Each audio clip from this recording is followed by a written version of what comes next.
साहेबगंज जिला मुख्यालय से केवल 12 किलोमीटर दूर छोटे और बेहद कम यात्रियों वाले स्टेशन करमटोला के पास प्राकृतिक झंझावतों को शताब्दियों से झेल रहा तेलियागढ़ी का किला लगभग खंडहर सा हो गया है। लेकिन आज भी इसकी भव्यता ये बताती है कि कभी ये इमारत कितनी बुलंद रही होगी। तेलियागढ़ी का किला कभी बंगाल का द्वार माना जाता था और इस किले के पास से पवित्र गंगा नदी बहती थी।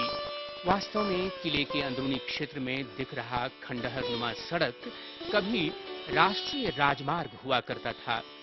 राजमहल की पहाड़ियों के बीच जंगलों और झाड़ियों में छिपा ये किला भग्नावशेष ही रह गया है। ऐतिहासिक तथ्यों के अनुसार 1659 ईस्वी में बंगाल के तत्कालीन सूबेदार शाह सूजा ने इसे एक बड़े किले का रूप दिया था। इतिहासकारों का मानना है कि 7वीं शताब्दी में ही किले का निर्माण शुरू हुआ था और गुप्तकाल से लेकर पाल वंश तक के शासकों ने इसका उपयोग किया था। लेकिन 12वीं शताब्दी के मध्य तक ये सैनिक छावनी में तब्दील हो गया था। 13वीं शताब्दी में पहली बार गढ़ी का सामरिक महत्व स्पष्ट होता है।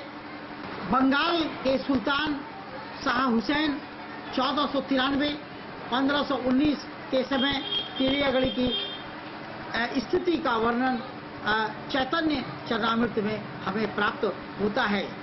प्राप्त जानकारी के अनुसार इस किले के करीब से एक सड़क गुजरती थी जो इलाहाबाद से हुगली तक जाती थी और बंगाल की सुरक्षा के लिए ही सैनिक छावनी का निर्माण किया गया था।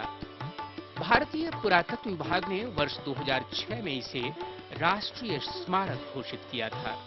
इसके बाद से इस किले को संवारने का प्रयास शुरू किया गया है, लेकिन अधिकांश कामकाज केवल कागजी होकर रह गए हैं।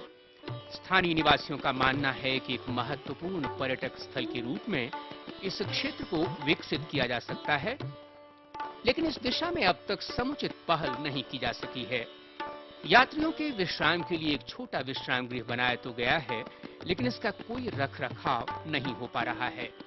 वो घर वहाँ पे बना है, लेकिन उसमें वहाँ यात्री विश्राम गृह लिखा वो हमेशा बंद रहता है। सफाई वफाई देख रहे हैं, पूरा जंगल उंगल हो गया है।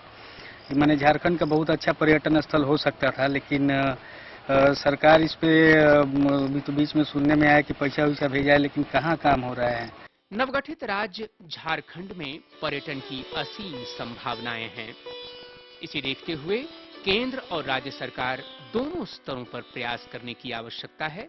केवल राष्ट्रीय स्मारक घोषित किए जाने से ही इस क्षेत्र का विकास संभव नहीं है, बल्कि सरकारी और निजी स्तर पर भी बड़े पैमाने पर बुनियादी ढांचे का विकास करना होगा, ताकि स्वर्णिम अतीत का अवलोकन राज्य और देश का आम नागरिक भी कर सके।